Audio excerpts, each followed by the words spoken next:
नमस्कार फ्रेंड्स, मी श्यामल खवई कट्टा या आपल्या चॅनलमध्ये तुम्हा सर्वांचं स्वागत करते। आज आपण प्रसादाचा शिरा बनवणार आहोत। दूध न वापरता खवा वापरून आपण बनवणार आहोत। तर चला स्टार्ट करूया। तर इथे कढईमध्ये मोठी वाटी मोठा रवा घेतलेला आहे। त्यामध्ये थोडंसं मीठ टाकायचं, तूप टाकायचं 1 चमचा आणि भाजून घ्यायचं। थोडंसं भाजल्यानंतर त्याच्यामध्ये ड्रायफ्रूट्स कट केलेले टाकायचे, ते पण रव्याबरोबर चांगले भाजून घ्यायचे। बारीक गॅसवरतीच रवा भाजायचा। मोठा गॅस केला की रवा करपतो, त्यामुळे बारीक गॅसवरतीच भाजायचा। तर थोडं परत मी तूप टाकलेलं आहे। थोडं तूप टाकल्यानंतर परत आणि चांगला भाजून घ्यायचा। एकसारखा असा भाजून घ्यायचं।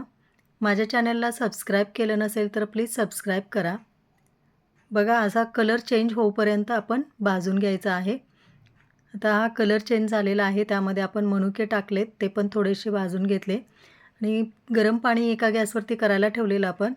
तर आता सुरुवातीला थोडं पाणी टाकायचं आणि झाकण ठेवायचं, कारण रवा गरम असतो आणि गरम पाणी टाकलं की तो फसदिशी असा वरती येतो, त्यामुळे सुरुवातीला थोडं पाणी टाकून झाकण ठेवायचं आणि 2 मिनिटांनी परत मग राहिलेलं सगळं पाणी टाकायचं आणि चांगलं हलवून घ्यायचं। आता चांगलं हलवल्यानंतर आपण आता इथे खवा कुस्करून टाकलेला आहे। कुस्करून टाकल्यानंतर चमच्याने चांगला तो एकसारखा हलवून घ्यायचा। हलवल्यानंतर मग त्याच्यामध्ये साखर टाकायची, 1 चिमूटभर वेलची पूड टाकायची आणि चांगलं हलवून घ्यायचं।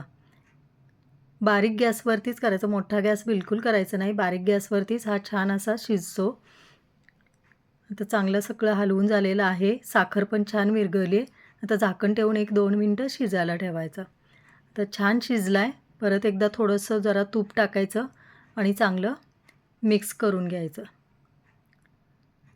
मस्त आपला प्रसादाचा शिरा तयार आहे।